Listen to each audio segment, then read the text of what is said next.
अस्सलामुअलैकुम, आप देख रहे हैं समा। मैं हूं फवाद ज़ैदी और मैं हूं आपके साथ शहरबानो आवाम। बुलेटिन में खुशामदीद आगाज करेंगे। कराची में ट्रैफिक पुलिस ऑफिसर चीनी ड्राइवर को रोककर मुश्किल में पड़ गया। नाम कैसे पूछता, कागजात कैसे मांगता। ट्रैफिक एहलकार को चीनी जुबान नहीं आती थी और चीनी शहरी अंग्रेजी उर्दू नहीं जानते थे। एक तरफ से सवालात तो दूसरी तरफ लंबी खामोशी। मामला जबान से नावाकिफियत का था या चीनियों की चालाकियों का? देखते हैं ये report. Mister, what's your name? ये नहीं बोलेगा। What's your name? कुछ नहीं बोलेगा। Where is your licence and documents? देख सकते हैं आप कि मुसलसल चुप करके बैठे हुए।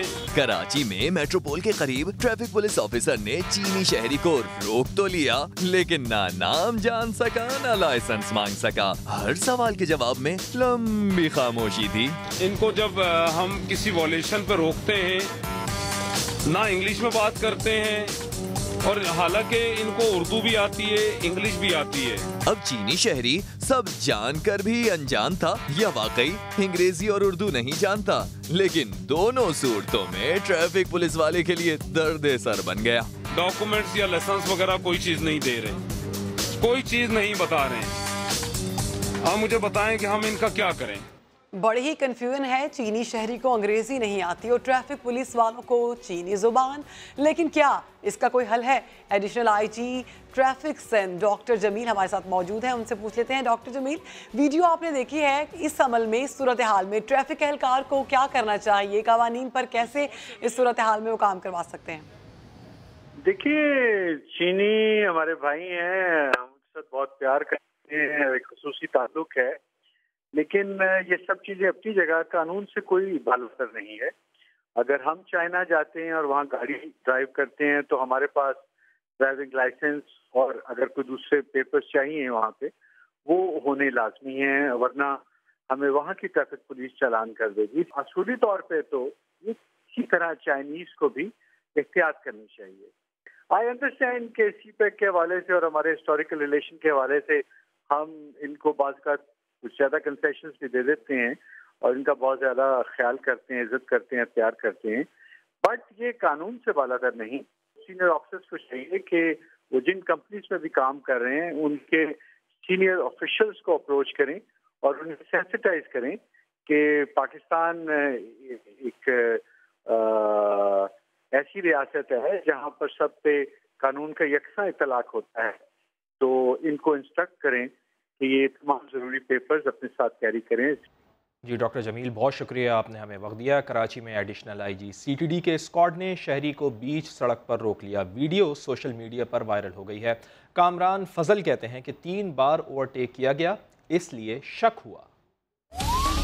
हूटर लगी गाड़ियां और उन गाड़ियों में बैठे काली वर्दी वाले शहर कायद के बासियों के मुहाफिज या खौफ की अलामत। बात कर लें, आपको बुलाया है। हम क्यों जाएं? हम सिटीजन हैं यहाँ के। डिफेंस में एडिशनल आईजी सीटीडी कामरान फजल के स्क्वाड की जानिब से शहरी की गाड़ी बीच सड़क पर रोक ली गई। कामरान फजल ने शहरी को बुलवाया तो शहरी गाड़ी से न उतरे। एहलकार भी परेशान हो गए। एडिशनल आईजी कामरान फजल कहते हैं 3 बार ओवरटेक किया गया। कोई ऐसे ओवरटेक करे तो शक होता है। 4-5 दिन पहले की बात है, मैं फैमिली के साथ था तो गाड़ी ने 2-3 दफा कट किया इस गाड़ी ने, तो इसको रोका आगे कि पूछा जाए कि कौन लोग हैं और क्यों ऐसा हो रहा है। उसके बाद फैमिली के साथ थे, रिजॉल्व हो गया, खत्म हो गया। फुटेज सोशल मीडिया पर वायरल हुई तो पुलिस के खिलाफ महाज गर्म हो गया। शहरी तो पुलिस अफसरान और एहलकारों के खिलाफ फट पड़े। पुलिस तो भाई ना पहले सही थी ना अब सही है। सर टिकटों से नहीं, पुलिस वालों से ज़्यादा डर लगने लग गया हम लोगों को। कौन सी मुहाफिज है? कोई हुकूमत मुहाफिज है अवाम की? शहर में जराइम की वारदातें हैं कि थमने का नाम नहीं ले रही, जबकि एहलकार और अफसरान काले शीशे वाली गाड़ी में शहरियों पर धौंस जमाने में मसरूफ है।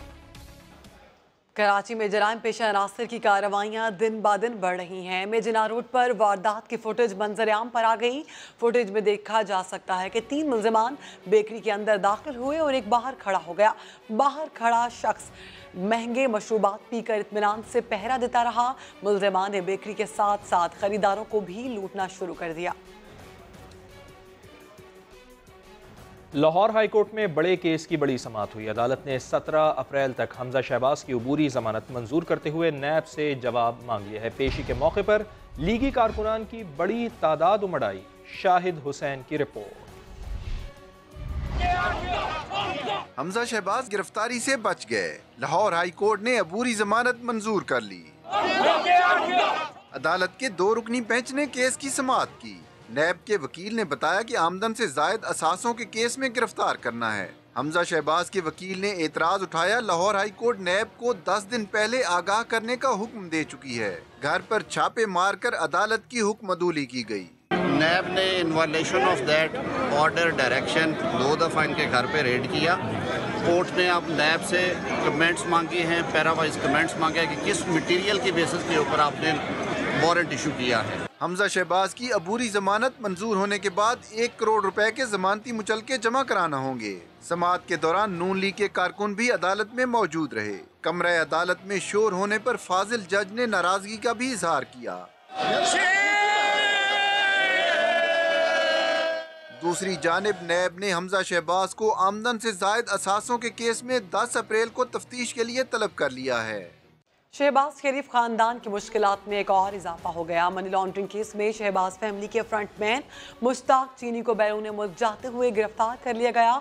मुलजिम पर सलमान शहबाज के अकाउंट में 60 करोड़ की ट्रांजैक्शन का इल्जाम है। इस हवाले से रिपोर्ट करेंगे आपको अब्बास शब्बीर। नवाज शरीफ के बाद शहबाज शरीफ की फैमिली भी नैब के भंवर में अहम फ्रंटमैन मुश्ताक चीनी की बैरून मुल्क फरार की कोशिश नाकाम। मनी लॉन्ड्रिंग के मुलजिम को हिरासत में लेकर नैब का मेहमान बना दिया गया। शहबाज फैमिली के मुबैना फ्रंटमैन मोहम्मद मुश्ताक चीनी को लाहौर एयरपोर्ट से गिरफ्तार किया गया। एग्जिट कंट्रोल लिस्ट पर मौजूद मुलजिम आज सुबह दुबई फरार हो रहा था कि भागने से पहले ही धर लिया गया। 2 रोज कबल हमजा शहबाज के घर पर नैब छापे के वक्त मुश्ताक चीनी अंडरग्राउंड हो गया था। चीनी पर सलमान शहबाज के अकाउंट में 60 करोड़ की ट्रांजैक्शन का इल्जाम है। इससे कबल भी नैब ने 2 मुलजिमों को हिरासत में लिया था। नैब हुकाम के मुताबिक दोनों ने अपोजिशन लीडर शहबाज शरीफ और उनके साहबजादों के लिए मनी लॉन्ड्रिंग का इंकिशाफ किया था। अब्बास शबीर, समा, इस्लामाबाद। जाली बैंक अकाउंट्स केस में साबिक सदर आसिफ अली जरदारी और फरियाल तालपुर की एहतसाब अदालत में पहली पेशी हुई। तफ्तीशी अफसर ने मुकम्मल रिकॉर्ड पेश करने के लिए मोहलत मांग ली है। 2 खवातीन ने वादा मुआफ गवाह बनने की दरख्वास्त दे दी है। इस्लामाबाद से रिपोर्ट करेंगे आपको सुहेल रशीद। एहतसाब अदालत में जाली अकाउंट्स केस का ट्रायल शुरू। आसिफ जरदारी और फरियाल तालपुर समेत 14 मुलजिम पेश, 16 गैर हाजिर। जियाले कायद और हमशीरा की कुर्सी पर बैठे बैठे हाजिरी शीट पर दस्तखत करने की कोशिश। जज अरशद मलिक का इजहार बरहमी, कटहरे में बुलाकर हाजिरी लगवाई। तफ्तीशी अफसर मोहम्मद अली अबडो ने बताया कि नैब ने इस केस में मेरी खिदमात ली हैं। मजीद शवाहिद और रिकॉर्ड पेश करने के लिए वक्त देने की इस्तदा। वकलाए सफाई का एतराज। तफ्तीशी अफसर कराची की अदालत से यहाँ तक वक्त ही मांग रहे हैं। इनके पास कुछ है तो रिकॉर्ड पर लाएं। लतीफ खोसा एडवोकेट की जरदारी और फरियाल को हाजिरी से इस्तिस्ना देने की ज़बानी तजवीज़। बोले कमरा अदालत छोटा है और बंदे ज्यादा हो रहे हैं, दोनों को इस्तिस्ना दे ताकि पुलिस को भी यहाँ से छुट्टी मिले और ट्रायल आसानी से चल सके। इस पर जज अरशद मलिक का कहना था कि कोई तरीकाकार बनाते हैं जिससे आपको भी आसानी हो और हमें भी। दौरान समाअत 2 नामजद खवातीन मुलजिम किरण और नौरीन वादा माफ गवाह बनने को तैयार, बाज़ाब्ता दरख्वास्त दे दी। अदालत की तफ्तीशी अफसर को सारा रिकॉर्ड तरतीब के साथ दोबारा पेश करने की हदायत। तमाम मुलजमान दोबारा तलब। समाअत 16 अप्रैल तक मुलतवी। गैर हाजिर रहने वाले 16 मुलजमान को हाजिरी लगाने के लिए 12 अप्रैल को तलब कर लिया गया। समाअत के मौके पर अदालत के एतराफ कड़े सिक्योरिटी इंतजाम। लेडीज कमांडोज और रेंजर्स समेत 2000 से ज्यादा एहलकार मामूर रहे। क़यादत के मना करने के बावजूद अदालत के बाहर पहुँचने वाली 2 जालियां नारेबाजी करने पर धर ली गयी। परवेज मुशर्रफ को अदालत में पेश करने के मामले पर एस्टैब्लिशमेंट से पूछना चाहिए। एहतसाब अदालत में साबिक सदर आसिफ अली जरदारी ने सहाफियों से गैर रस्मी गुफ्तगू की। अदालत के बाहर गलत शेर पड़ा तो सहाफी ने तस्सीह कराई।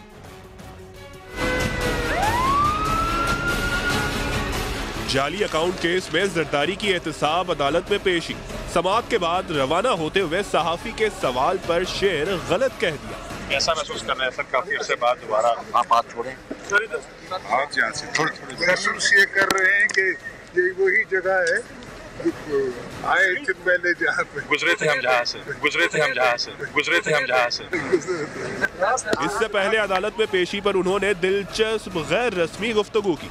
सहाफी के सवाल पर कि आज आप उस कुर्सी पर बैठे हैं जहां नवाज शरीफ बैठते थे, आसिफ जरदारी ने कहा, मियां साहब तो बड़े लोग हैं, हम छोटे लोग हैं।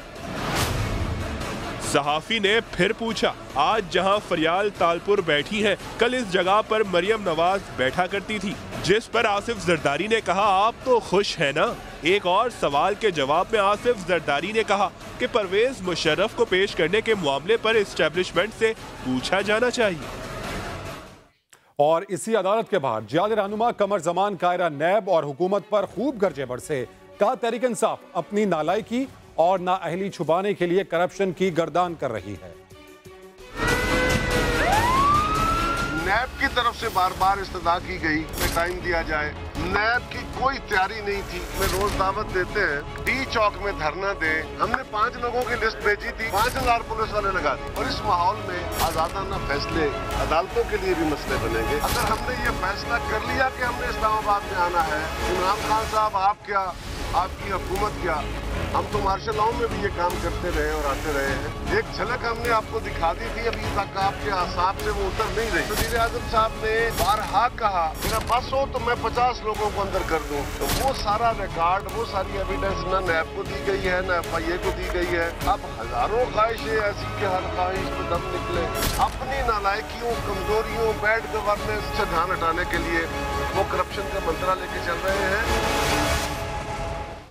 जमीयत उलमा इस्लाम के सरबरा ने नवाज शरीफ से टेलीफोनिक रब्ता किया है। मौलाना फजलुर रहमान ने नवाज शरीफ को टेलीफोन करके उनकी खैरियत दरियाफ्त की है। सरबरा JUI कल नवाज शरीफ से मुलाकात के लिए जाती उम्रा जाएंगे। दोनों रहनुमाओं के दरमियान मुल्क की सियासी सूरत हाल पर भी मुशावरत की जाएगी। नवाज शरीफ से मुलाकात के बाद मौलाना फजलुर रहमान और आसिफ अली जरदारी की मुलाकात भी मुतवक्के है। मौलाना फजलुर रहमान ने नवाज शरीफ से 2 रोज़ कबल भी टेलीफोनिक रब्ता किया था।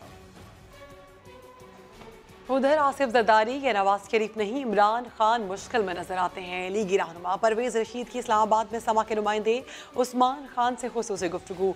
कहा, वज़ीर ख़ारजा शाह महमूद कुरैशी के इंकशाफ पर वज़ीर आज़म अब तक खामोश क्यों हैं? क्या वो पार्लियामेंट और कौम को हक़ाइक़ से आगाह करेंगे? मुझे सबसे ज़्यादा मुश्किल में ना आसिफ जरदारी साहब नज़र आते हैं, ना नवाज शरीफ साहब नज़र आते हैं। मुश्किल में तो इमरान खान साहब मुझे नज़र आते हैं। वज़ीर आज़म हमें बताएंगे कि पाकिस्तान के ख़िलाफ़ जिस साजिश का इंकशाफ उनके वज़ीर ख़ारजा ने किया है, वो क्या वज़ीर आज़म को भी उससे उन्होंने मतला किया था, या ये सारे इंकशाफ जो हैं उन पे मुल्तान में जाके होते हैं? दफ्तर ख़ारजा और पार्लियामेंट सब अभी तक तो लाइल में उनकी इन तमाम बातों से। नवाज शरीफ साहब को ये हक मिलना चाहिए जहाँ से भी बेहतरीन इलाज उनको मैसर हो सकता है। 6 हफ्ते बाद क्या होगा सर? अभी देखते हैं जी, 6 हफ्ते ख़त्म होने का इंतज़ार करते हैं और दुआ कि अल्लाह ताला इन 6 हफ्तों में उनको सेहत अता फरमाए। कुछ बात करते हैं वज़ीर ख़ज़ाना असद उमर की, जो ये कहते हैं कि मईशत ICU से निकल रही है। IMF के साथ मुज़ाकरात आखिरी मरहले पर पहुंच चुके हैं। मौशी बहरान खत्म हो चुका, मगर इस्तेहकाम के लिए मज़ीद 1.5 साल लगेगा। इतने सवाल तो आप अपनी बेटी का रिश्ता देते हुए नहीं पूछते जितना FBR पूछते हैं आपसे साल के रिटर्न के अंदर। इस बजट के अंदर एक सिंप्लीफाइड टैक्स सिस्टम देंगे, एसेट डिक्लेरेशन स्कीम हमने एक लेके आनी है। ये स्कीम उस वक्त कामयाब होगी अगर लोगों को ये पता हो कि जिस दिन ये स्कीम खत्म होगी उसके अगले दिन हमारे पास छुपने के लिए कोई जगह नहीं है। हमने फाइनेंस मिनिस्ट्री के भी हाथ बांधने, सप्लीमेंट्री ग्रांट्स का सिस्टम हम खत्म करने जा रहे हैं। सिर्फ इलेक्शन साइकिल के लिए मईशत के फैसले करेंगे तो जो पाकिस्तान का पोटेंशियल है और जो पाकिस्तानियों का हक है वो हमें हासिल नहीं होगा। हमने पिछले 30 साल के अंदर मईशत का बेतहाशा नुकसान किया है, आर्टिफिशियली रुपए को ताकतवर रख। हम सूद अदा करने के लिए कर्जे ले रहे हैं, जाली खबरें लगा लगा के, फेक न्यूज लगा लगा के तुम्हें डॉलर में इन्वेस्टमेंट कराई चले जा रहे हैं, नुकसान होगा। सबसे ज्यादा तरक्की, तेज रफ्तार जो है इंशाल्लाह ताला को 2022-23 में नजर आएगी। एक्सपोर्ट बढ़ के कम से कम $40 बिलियन की पहुंच चुकी होंगी। अगला वजीर खजाना यहाँ खड़ा होके ये नहीं बता रहा होगा कि बैलेंस ऑफ पेमेंट क्राइसिस क्या उसको मिला, क्यों उसको IMF के पास जाना पड़ रहा है। मईशत का क्राइसिस का फेज खत्म हो गया। पंजाब के वजीर खुराक समीउल्लाह चौधरी अपनी ही पार्टी के खिलाफ फट पड़े। कहते हैं आस्तीन के सांप साजिशों में लगे हैं। वजीर आला के खिलाफ भी साजिश का दावा कर दिया। समा से खुसूसी गुफ्तगू में कारकर्दगी जांचने वालों की अपनी कारकर्दगी पर भी सवाल उठा दिया। कहा वजारत की कोई परवाह नहीं, जब तक वजीर हूँ मुकाबला करूंगा। हमारे से उस तरह ताउन नहीं हो रहा जिस तरह हम चाह रहे हैं। कुछ 2 मरतबा मैं लिख के दे चुका हूँ। लास्ट ईयर जो माह रमज़ान में जो आटे पे सब्सिडी दी गई उसका मुझे फोरेंसिक ऑडिट चाहिए, वो मुझे नहीं मिल रहा और अभी तक नहीं मिल रहा। मैं एक लेटर और लिखूंगा, जब उसका जवाब मुझे नहीं मिलेगा फिर मैं चीफ मिनिस्टर से डिस्कस करूंगा। एक तो उन लोगों को हसद है जो मुंतखब नहीं हो सके, और कुछ ऐसे आस्तीनों के सांप हैं जो इमरान खान हमें हमारे मुखालिफ इतनी साजिश हमारे खिलाफ नहीं कर रहे जितने वो आस्तीन के सांप कर रहे हैं जो बदकिस्मती से असम्बलियों में नहीं पहुंच सके, जो अपना प्रिविलेज समझते हैं कि हमें यहाँ पे होना चाहिए। मेरा जुर्म ये है कि मैं जुर्रत के साथ मैं जीना जानता हूँ। मेरा जुर्म ये है मैं करप्शन के खिलाफ। मेरा जुर्म ये है कि मैं इमरान खान के फूट स्टेप पे चलता हुआ आगे बढ़ रहा हूँ। महकमा चेंज हो जाए, मुझे वजारत से हटा दें, साजिशें चल रही हैं। देखें ना, फैब्रिकेटेड स्टोरियाँ बना के, झूठा प्रोपेगेंडा करके मैं हर जगह पे चैलेंज करता हूँ। मैं अपनी मेहनत से बचा रहा हूँ। जी सीएम को सारी साजिश का पता है, वजारत बचे ना बचे, लेकिन मैं जितने दिन रहूँगा मैं अपने मिशन पे कारबंद हूँ, जुर्रत के साथ चलूँगा। कारकर्दगी सिफर है। ओ भाई, कारकर्दगी का मैयर क्या है आपका क्या पैमाना है? कारकर्दगी को सिफर कहने वाले, ऐसे सिफर नहीं होती। मैं उसकी कारकर्दगी पूछना चाहता हूँ जो हमारी कारकर्दगी जांच रहा है, उसकी अपनी कारकर्दगी क्या है। अब मुझे एक बात बताएं कि एक हमारे CNW के वजीर हैं जिनका नाम सरदार आसिफ नकवी है। भाई वो अपनी कारकर्दगी क्या दिखाएंगे जब उनको हम फंड्स देंगे कि भाई आप फलां जगह से फलां रोड आप बनाएं, आप ये प्रोजेक्ट खड़ा करें। जब उनको फाइनेंस ही नहीं देंगे, वो किसी चीज़ का टेंडर ही नहीं लगाएंगे, तो उनकी कारकर्दगी कहाँ से सामने आएगी। जबकि हुकूमत पंजाब के तर्जुमान शहबाज गिल कहते हैं सूबाई हुकूमत के खिलाफ साजिश तो हो रही है, लेकिन वज़ीर आला उस्मान बुज़दार ने कभी किसी वजीर या मुशीर को हटाने की बात नहीं की। वो लाहौर में न्यूज़ कॉन्फ्रेंस कर रहे थे। पूछा ये गया था कि क्या हुकूमत के खिलाफ साजिश हो रही है या क्या वज़रा के खिलाफ साजिश हो रही, तो उस पर उन्होंने कहा कि हाँ हो रही है। और ये किसको नजर नहीं आता, पहले दिन से जिस तरीके से उस्मान बुज़दार साहब के ऊपर जो जिस दिन वज़ीर आला बने उससे पहले ही शुरू हो गई थी उन पे तो। लेकिन ये ज़हन में रखिए कि जो वज़ीर आला है उनके पीछे इमरान खान साहब खड़े हैं और बहुत बार बता चुके हैं, और वज़ीर आला साहब को अपनी यहाँ पे जो टीम है उस पर मुकम्मल एतमाद है, और उन्होंने कभी किसी किस्म के अपने एतमाद की मेरे सामने किसी मीटिंग में या इन 2 वज़रा के सामने किसी मिनिस्टर के बारे में, किसी एडवाइज़र के बारे में ये नहीं कहा कि इसको मैंने हटाना है। लीगी रहनुमा राना सनाउल्लाह कहते हैं कि पंजाब को बनीगाला से कंट्रोल किया जा रहा है, जिसकी एक्सटेंशन शहबाज गिल हैं। समा से गुफ्तगू में वज़ीर खुराक पंजाब समीउल्लाह चौधरी की बातों की तस्दीक करते हुए बोले, हो सकता है उस्मान बुज़दार भी इस लपेट में आ जाएं। अल्लाह से जो पंजाब कंट्रोल हो रहा है, तो उसका जो बनीगाला की एक्सटेंशन जो है ये शहबाज गिल साहब हैं, और इसके रास्ते में पहली सबसे बड़ी रुकावट जो है वो थे अपना अलीम खान साहब, तो उनको रास्ते से हटाया गया। दूसरी बड़ी रुकावट जो है वो मियां महमूद रशीद साहब हैं, उनके खिलाफ भी चीजें जो है वो राइप अप हो रही हैं। समीउल्लाह चौधरी जो है ये भी एक रुकावट के तौर पे जो है वो सामने मौजूद हैं। तो इन लोगों को रास्ते से हटाने के लिए जो है वो कोशिशें की जा रही हैं। हो सकता है कि उस्मान बुज़दार साहब भी इस लपेट में आ जाएं। वज़ीर आज़म सेक्रेटेरिएट के 6ठे फ्लोर पर लगने वाली आग पर काबू पा लिया गया। फायर ब्रिगेड और पाक बहरिया की टीम ने मिलकर आग पर बर वक्त काबू पाया। तमाम मुलाजमीन और दफ्तरी रिकॉर्ड महफूज रहा। इसी पर रिपोर्ट कर रहे हैं आपको नूरुल अमीन दानिश। वज़ीर आज़म ऑफिस में आतिशज़दगी, 6ठी मंजिल के टॉयलेट में अचानक शोले भड़क उठे। फायर ब्रिगेड और दीगर इदारों की दौड़ें लग गईं।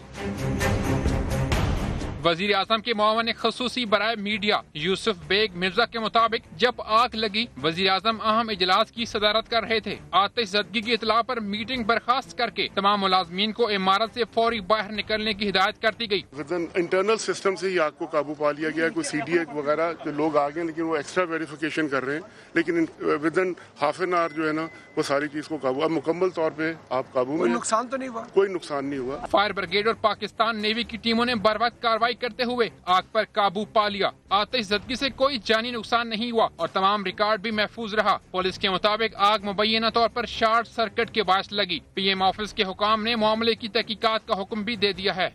आग लगी है तो क्या हुआ, काम तो नहीं रोका जा सकता। वज़ीर आज़म हाउस आग लगने के बाद वाक़े के बाद सरगर्मियाँ जारी रखेगा। वफाकी काबीना का इजलास भी कल होगा। आग लगने से कुछ नहीं होता, चाहे कुछ भी हो जाए, लेकिन वक्त का ज़िया नहीं होगा, काम को नहीं रोका जा सकता। वज़ीर आज़म हाउस में आग लगने के वाक़े के बाद सरगर्मियाँ जारी हैं। वफाकी काबीना का इजलास भी कल वज़ीर आज़म हाउस में ही होगा। काम करना है और बस काम करना है, इस उसूल पर वज़ीर आज़म हाउस अमल दरामद कर रहा है। कल वफाकी काबीना का इजलास भी इसी सिलसिले में वज़ीर आज़म हाउस में ही होगा।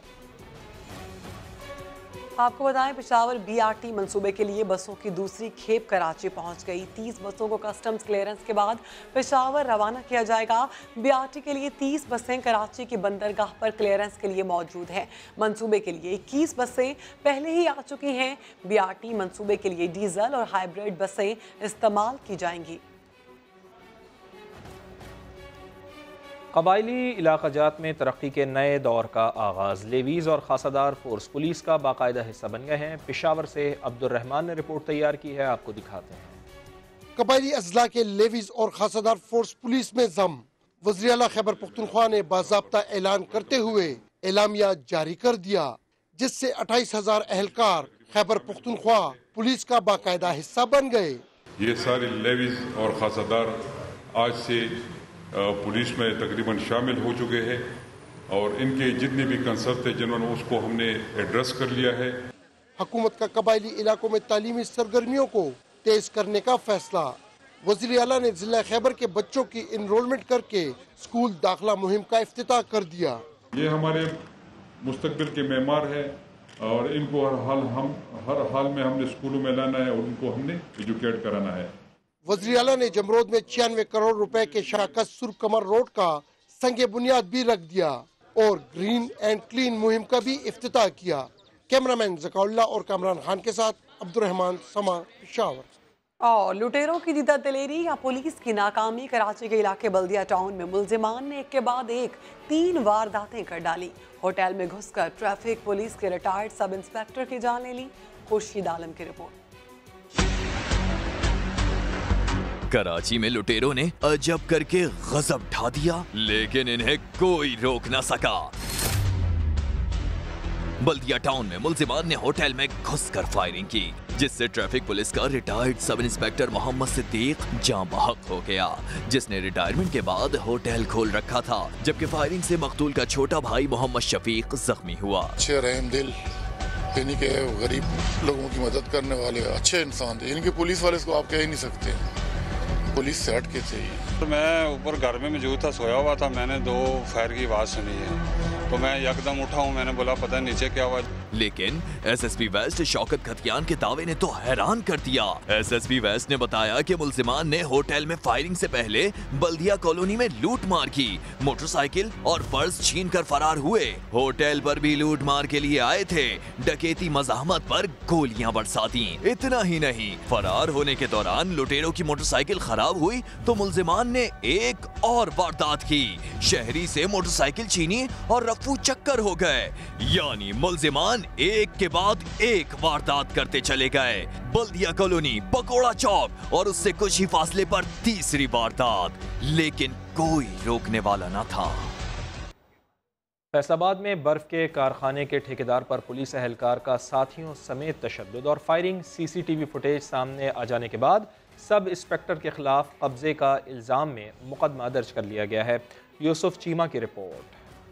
वींगा मुश्ती के मनाजिर है फैसलाबाद के, जहां आइस फैक्ट्री में कुछ लोग आए, ठेकेदार को मारना शुरू कर दिया। तशद्दुद करने वाले कोई और नहीं, अवाम के मुहाफिज पुलिस एहलकार हैं। सब इंस्पेक्टर तारिक ने साथियों के साथ ठेकेदार आकिफ को पीटा, घसीट कर फैक्ट्री से बाहर ले गया। बाहर भी पुलिस एहलकार तमाशा देखते रहे। आकिफ भागकर अंदर आया तो फिर पिटाई शुरू कर दी। मार मार कर दिल ना भरा तो फायरिंग कर दी। आकिफ के मुताबिक सब इंस्पेक्टर तारिक ने अपनी फैक्ट्री 3 साल के लिए ठेके पर दी, लेकिन साल भर में ही फैक्ट्री जबरदस्ती खाली कराने आ गया। फुटेज के अंदर मैं अकेला हूँ और मेरा पार्टनर है, हम 2 हैं सिर्फ। बाकी इन सब ने जो किया, इन सब ने आके वहाँ पे जिस तरीके से मारा, मैं आपको पीछे से अपनी कमर दिखाऊं। सीसीटीवी फुटेज आने के बाद भी सब इंस्पेक्टर तारिक पर इक़दाम कत्ल की दफात नहीं लगाई गई। पुलिस के मुताबिक अभी तफ्तीश की जा रही है। आइस फैक्ट्री थी, उस पर वो किराए पे दी हुई थी। मुद्दई की दरखास्त पर ये मुकदमा दर्ज किया है, तफ्तीश जारी है। ठेकेदार आकिफ ने पुलिस एहलकारों के खिलाफ सख्त कार्रवाई का मुतालबा किया है। कैमरामैन कदीर रहमान के साथ यूसुफ चीमा, समा, फैसलाबाद। और अब आपको बताएं, पाकपतन का जहाज मेकर लखपति बन गया। ओकाड़ा के दर्द दिल रखने वाले शहरी ने 1 लाख रुपए का चेक दे दिया। अमजद खान की रिपोर्ट। पाकपतन के जहाज मेकर को पुलिस ने गिरफ्तार किया, जहाज कब्जे में लिया, समा की आवाज उठाने पर आजादी मिली, जहाज वापस मिला और अब मेहनत का सिला भी मिल गया। ओकाड़ा के एक दर्दमंद शहरी ने फयाज को अपनी फयाजी दिखाई, घर बुलाकर लाख रुपए का चेक दिया, फिजाई खर्चा भी उठाया। इनका जहाज भी इनको मिल गया है और इसकी कॉस्ट भी जो है वो मैं आज इनको 1 लाख रुपए का चेक जो है वो इनको मैं दे रहा हूँ। मजीद अगर इन्होंने कोई एजुकेशन लेनी हो तो इनको हम टेक्निकल लोगों से भी इनकी मुलाकात करवाएंगे। गरीब जहाज मेकर मेहनत का मुआवजा मिलने पर खुश है। मुझे अब कुछ महसूस हो रहा है कि जिस तरह मैंने कोई अच्छा काम किया, लेकिन इससे पहले जो कुछ मेरे साथ होता रहा तो मुझे ये महसूस होता था जिस तरह शायद मैंने कोई बहुत बुरा काम कर लिया या मेरा बिल्कुल हौसला टूट गया। समा ने अपना फर्ज पूरा किया। अब एक शहरी ने मदद भी कर दी, लेकिन सरकारी सतह पर अब तक फयाज के लिए कोई इकदाम नहीं उठाया गया। सिंध भर में मैट्रिक इम्तहानात में नकल रोकना तालीमी बोर्ड्स के लिए इम्तहान बन गया है। व्हाट्सएप ग्रुप्स के जरिए चीटिंग का सिलसिला रोका ना जा सका। सक्खर में तो कमिश्नर ने नकल रोकने के लिए फौज और रेंजर्स से मदद की सिफारिश कर दी है। सिंध भर में मैट्रिक के इम्तहानात अब तलबा के नहीं, बोर्ड इंतजामिया के लिए इम्तहानात बन गए हैं। व्हाट्सएप ग्रुप माफिया को रोकना नामुमकिन हो गया। हालांकि FIA को पहले ही मदद के लिए खत लिखा जा चुका है, लेकिन चीटर बॉयज और दीगर नामों से बने नकल माफिया के ये ग्रुप अब भी एक्टिव हैं। कराची में आज इस्लामियात के पर्चे में भी व्हाट्सएप ग्रुप के जरिए नकल चलती रही। चेयरमैन मैट्रिक बोर्ड को इत्तला मिली तो भैंस कॉलोनी में निजी स्कूल के सेंटर को ही ब्लैक लिस्ट कर दिया गया। लेकिन ऐसे ही कई सेंटर्स में यही सूरत हाल है। कमिश्नर सक्खर तो नकल माफिया से इतने परेशान हो गए, फौज और रेंजर्स तलब करने की सिफारिश कर दी। दरख्वास्त की है कि सेंटर्स के करीब मोबाइल फोन सर्विस ही बंद कर दी जाए। ना रहेगा बांस, ना बचेगी बांसुरी। इम्तिहानी हॉल में CCTV कैमरे लगाने की भी दरख्वास्त की गई है। लेकिन अलमिया तो ये है कि कई पर्चे हो जाने के बाद अब तक सिंध भर के बोर्ड्स नकल रोकने की प्लानिंग ही कर रहे हैं। सिंध हाई कोर्ट ने प्राइवेट स्कूल्स को 1 माह से ज्यादा फीस वसूल करने से रोक दिया। हुक्म की खिलाफ वर्जी पर अदालत बरहम, रिमार्क्स दिए आप लोग तो टैक्स के महकमे से भी आगे निकल चुके हैं, नरमी से काम कर रहे हैं, सख्ती पर मजबूर ना करें। इरफान उल हक की रिपोर्ट। प्राइवेट स्कूल्स की जानिब से फीसों में गैर कानूनी मनमाना इजाफा। सिंध हाई कोर्ट में दरख्वास्तों की समाअत। प्राइवेट स्कूल्स की जानिब से 2 से 3 माह की फीस एक साथ तलब करने पर अदालत बरहम। जस्टिस अकील अब्बासी ने रिमार्क्स दिए कि आप लोग तो टैक्स के महकमे से भी आगे निकल गए, अभी नरमी से काम कर रहे हैं, सख्ती पर मजबूर न करें। अदालत ने प्राइवेट स्कूल्स के नुमाइंदों से सवाल किया, क्या असातिज़ा को भी 3 माह की तनख्वाह एडवांस में देते हैं? क्या आप लोग सुप्रीम कोर्ट से हक में फैसला आने का इंतजार कर रहे हैं? अदालती हुक्म की खिलाफ वर्जी न करें। हम बार बार समझा रहे हैं मगर आप लोग समझने को तैयार नहीं। अदालत ने प्राइवेट स्कूलों को 1 माह से जायद फीस वसूल करने से रोकते हुए प्राइवेट स्कूल्स को 20% कटौती वाला चालान 1 हफ्ते में जारी करने का हुक्म दे दिया। इरफान उल हक, समा, कराची। गर्मी ने सिंध वासियों को पसीने में शराबोर कर दिया। हैदराबाद में दर्जा हरारत 42, सक्खर और लाड़काना में 40 डिग्री तक जा पहुंचा। सर जो तेरा चकराए या दिल डूबा जाए तो समझो प्यारे, सूरज का पारा है बहुत हाई। लोग तौलिए साथ लेकर चलते रहे, पानी और जूस पीते रहे, क्योंकि हैदराबाद में दर्जा हरारत 42 डिग्री हो गया। लाड़काना और सक्खर में 40 डिग्री ने हालत पतली कर दी। घरों में रहने वाले बाहर निकलने पर तैयार नहीं, जो बाहर थे वो पार्क और छांव ढूंढते रहे। जैकबाबाद की गर्मी से तो अल्लाह बचाए, 40 डिग्री ने चारों तबक रोशन कर दिए। बदीन वाले तो कह रहे हैं कि 40 डिग्री अभी है तो मई जून में क्या होगा। डायरेक्टर महकमा मौसमियात सरफराज कहते हैं अप्रैल और मई के दौरान कराची में सूरज आग बरसाएगा। हवा में नमी का तनासुब ज़्यादा होने से शिद्दत भी ज़्यादा महसूस होगी। तो 34 से 36 की रेंज में रहेगा। नॉर्मल टेम्परेचर अप्रैल के महीने का कराची का 34.7 है, तो उससे कोई 1-8-1.5 डिग्री ऊपर रहेगा।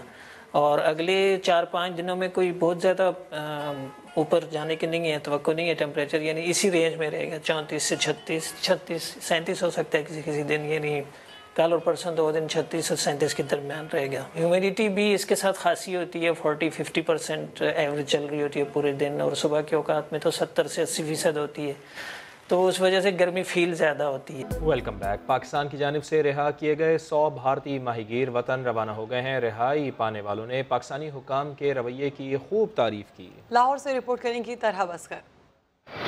कैद की तकलीफ खत्म हो गई, अब ख्वाहिश है जल्द अज जल्द अपनों के पास पहुंचने की। समुद्री हदूद की खिलाफ वर्जी पर गिरफ्तार 100 भारतीय माहीगीरों को रिहाई का परवाना मिल गया। रिहा होने वालों को लाहौर रेलवे स्टेशन पहुंचाया गया, जिसके बाद हुक्काम ने इन्हें बसों के जरिए वाघा बॉर्डर रवाना किया। 17 महीने से पाकिस्तान की जेल में थे और हमको बहुत खुशी हो रही है कि आज हम इंडिया जा रहे हैं। हम जाके बहुत खुश हो रहे हैं कि हम भी बोले कि उधर के पाकिस्तान वाला माहीगीरी है उसको भी जल्द से जल्द रिहा किया जाएगा। रिहाई पाने वालों ने पाकिस्तान में होने वाले अच्छे सलूक की तारीफ की। माहीगीरों के कराची से लाहौर तक के सफरी अखराजात ईदी फाउंडेशन ने अदा किए। 17 महीने जेल में रहा तो कोई पाकिस्तान में जेल में कोई मसला ये नहीं हुआ, खाना पीना भी सही दिया। पाकिस्तान की जानिब से 360 भारतीय माहीगीरों को रिहा करने का ऐलान किया गया था, जिन्हें मरहलावार भारत भेजा जाएगा। समुद्री हदूद की खिलाफ वर्जी करने वाले ये माहीगीर आज अपने वतन वापस जाने पर बेहद खुश हैं। कैमरामैन जीशान यूसुफ के साथ तरह बसकर समा, लाहौर। कौमी क्रिकेट टीम के साबिक़ कप्तान शाहिद खान आफरीदी के जेहलुम से ताल्लुक़ रखने वाले अपने परिस्तार से मुलाकात हुई है। शाहिद खान आफरीदी ने अपने ख़ास परिस्तार से मुलाकात की वीडियो ट्विटर पर शेयर करते हुए लिखा है कि जेहलुम से ताल्लुक़ रखने वाले मुताहिर से मुलाकात जज्बाती लम्हा था। वो आज जो कुछ भी हैं अपने मद्दाहों और उनके प्यार की वजह से हैं। वो हमेशा परिस्तारों के बूम बूम रहेंगे। शाहिद खान आफरीदी ने परिस्तार को तोहफे में शर्ट देने का वादा भी किया। चकवाल जीप रैली में ख़वातीन ने भी दुश्वार गुजार रास्तों पर अपनी महारत दिखाई। ख़वातीन कैटेगरी में साइमा मरवत पहली पोजीशन ले उड़ी। अरहम खान की रिपोर्ट। फराटे भरती धूल उड़ाती गाड़ियां शरीक हैं चकवाल में होने वाली पहली 4x4 जीप रैली में। कुल 9 कैटेगरीज में सख्त मुकाबला। सिन्फ नाज़ो की दबंग एंट्री के भी क्या ही कहने। बहुत ही मुश्किल ट्रैक है और इसमें बेसिकली आपकी व्हीकल पे कितना कंट्रोल है वो है। शौक की बात होती है और जिनको शौक होता है वो जरूर पार्टिसिपेट करती हैं। कदीम नजारों, संगला चट्टानों और फितरी दिलकशी के बीचों बीच 20 किलोमीटर तवील दुश्वार गुजार ट्रैक मुकाबले को और भी मुश्किल और दिलचस्प बना देता है। जीप रैली तो चकवाल में सयाहत के फरोग का बहाना भी बन गई। जो कल्चर प्रमोटिंग इवेंट्स होते हैं वो हमेशा से ही पाकिस्तान में और स्पेशली पंजाब में तो लोग ढूंढते रहते हैं कि इस तरह के इवेंट्स। 20 किलोमीटर ट्रैक में खवातीन कैटेगरी में साइमा मरवत पहली, जबकि आसमा रजा दूसरे नंबर पर। रेस में पहली बार हिस्सा लेने वाली अनीला खान तीसरे नंबर पर रही। दूसरी जानिब मर्दों में नौशरवान ने कमाल महारत से मैदान मारा। साहबजादा सुल्तान ने दूसरी पोजीशन हासिल की। वफाकी तालीमी बोर्ड के इम्तिहानी सेंटर में सिक्योरिटी के नाक़िस इंतजाम सामने आए हैं। नकल से रोकने पर 9वीं जमात के तालिब इल्म ने डेप्टी सुपरिटेंडेंट को मुबैना तौर पर खंजर से वार कर दिया, जिससे वो जख्मी हो गए हैं। तफसीलात जानते हैं, वसीम अब्बास हमारे साथ मौजूद है। वसीम अब्बास, बताइएगा कि सुपरिटेंडेंट की हालत कैसी है और इस शख्स के खिलाफ जो स्टूडेंट है उसके खिलाफ क्या कार्रवाई होगी? जी, आज 9वीं जमात के इम्तिहानात हो रहे थे जहाँ पे एक तालिब इल्म नकल करते हुए पकड़े गए। तो डिप्टी सुपरिटेंडेंट मोहम्मद रमजान थे जो इम्तिहानी सेंटर में मौजूद थे। जब उन्होंने पकड़ा तो इस तालिब इल्म ने मुबैना तौर पर उन पे हमला किया और वो शदीद जख्मी हो गए। तो उनको जो तालिब इल्म है वो मौके से फरार हो गया। उस तालिब इल्म के खिलाफ सारा बनी गाला में दरख्वास्त दे दी है और अभी तक गिरफ्तार नहीं हुआ।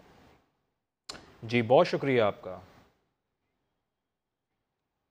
कच्चे के ऑपरेशन में पुलिस की एक बार फिर कच्ची हो गई। राजनपुर और रहीम यार खान डिवीज़न की पुलिस ने डाकू बाबा लौंग की गिरफ्तारी के लिए 3 दिन तक ग्रैंड ऑपरेशन किया, लेकिन लुठानी गैंग का सरबराह साथियों समेत फरार होने में कामयाब हो गया। इसी पर मजीद बात करेंगे इलियास गबोल से। इलियास बताइएगा इस हवाले से मजीद। जी बिल्कुल, ये कच्चे के इलाके में 3 रोज से डाकुओं के खिलाफ ऑपरेशन जारी था, जिसमें कच्चा कराची में लठानी गैंग के खिलाफ जो उसका सरगना है बाबा लौंग के खिलाफ 3 रोज से पुलिस और डाकुओं के दरमियान फायरिंग का तबादला भी जारी था। पुलिस जो दोनों अजला की पुलिस थी, 500 से ज्यादा एहलकार थे जदीद असले के साथ। फायरिंग के तबादले के बाद डाकू पता नहीं किस तरह ये दरियाई रास्ते से फरार होने में कामयाब हो गए हैं। डीपीओ के मुताबिक इनका एक डाकू भी जख्मी हुआ है। सही। और ये पुलिस ने ये दरियाई सिंध का सहारा लेते हुए फरार हुए हैं। जी डाकू फरार हो गए हैं। बहुत शुक्रिया आपका इलियास, आपने हमें अपडेट किया। इस्लामाबाद के जैस्मीन गार्डन में सजे जश्न बहारा मेले की रुदात बता रहे हैं आबिद अली अपनी इस रिपोर्ट। बहार मेले में गुलशन गुलो गुलजार, हसीन रंगों के महकते जलवे इस्लामाबादियों को जैस्मीन गार्डन खींच लाए। बात फिर फूलों तक ही नहीं रुकी, क्योंकि बाग में तो एक और दुनिया भी आबाद थी। कहीं मोर, मुर्ग और तीतर, कहीं मकाऊ तोते समेत भांत भांत के मियाँ मिट्ठू, रंग बिरंगे कबूतरों के जलवे, तो कहीं नाजुक खरगोशों की चंचल अदाएं, और इन सब की हिफाजत के लिए टेंट के बाहर एनाकोंडा का पहरा। क्या छोटे क्या बड़े, सभी मेले में खोसेंगे। काफी ज्यादा वैरायटी है इधर बर्ड्स की, तो फिर अच्छा एक्सपोजर सा मिल रहा है। एक लिहाज से स्टडी के तौर पे भी अच्छा है। इस तरह के हर फेस्टिवल हर साल होना चाहिए और हम बहुत एंजॉय करते हैं। मौसम के मतवालों को तो सारे नज़ारे खूब ही भाए। स्प्रिंग फेस्टिवल है, बर्ड्स देख रहे हैं, बच्चे भी बहुत खुश हो रहे हैं और लुत्फानंदोज है सारे बच्चे। जश्न बहारा के शुरा का कहना था, रंगीन रुत का अलवदाई हुस्न भी उसकी मस्त एंट्री जैसा ही दिलकश और दिल फरेब है। कैमरामैन इसरार अहमद के साथ आबिद अली, समा, इस्लामाबाद। और बुलेटिन के आखिर में आपको लिए चलते हैं लाहौर, जहां सजा डाची मेला, जिसमें मुल्क भर से हुनरमंदों ने इलाकाई दस्तकारी के खूबसूरत नमूने पेश किए। रिपोर्ट करेंगी तहमीना अहमद। सिंधी भाई अपने साथ लाए कुर्ते और जूते, जबकि कोयटा की टोपियां और कढ़ाई वाले बैग्स इस मेले के रंगों में इजाफा कर रही हैं। नुमाइश में राजस्थान के मलबूसात भी हैं, मुल्तानी बर्तन और चिन्योट का फर्नीचर भी। मुल्क के कोने कोने से आने वाले हुनरमंद यहाँ मौजूद हैं। जो घर में बैठी खवातीन है, उनका काम जो है खुद भी डिजाइन भी करते हैं, बताते हैं और उसको मार्केट तक लेके आए हैं। सालाना फेस्टिवल 3 रोज के लिए सजाया गया है। गैर मुल्की भी दिलचस्पी के साथ इवेंट में शरीक हो रहे हैं। पूरे पाकिस्तान से लोग आए हुए हैं और सारी हैंडमेड चीजें हैं, और मुझे सबसे ज्यादा जो अट्रैक्टिव लगा है वो कारपेट है। खवातीन को भी अपने क्राफ्ट्स की नुमाइश से कारोबार बढ़ाने का मौका मिला है। हमारा मुल्क सकाफत के रंगों से माला माल है, और इसका यकीन यहाँ पर लगे ये स्टॉल्स देखकर होता है। कैमरामैन अली मुश्तबा के साथ तहमीना अहमद, समा, लाहौर।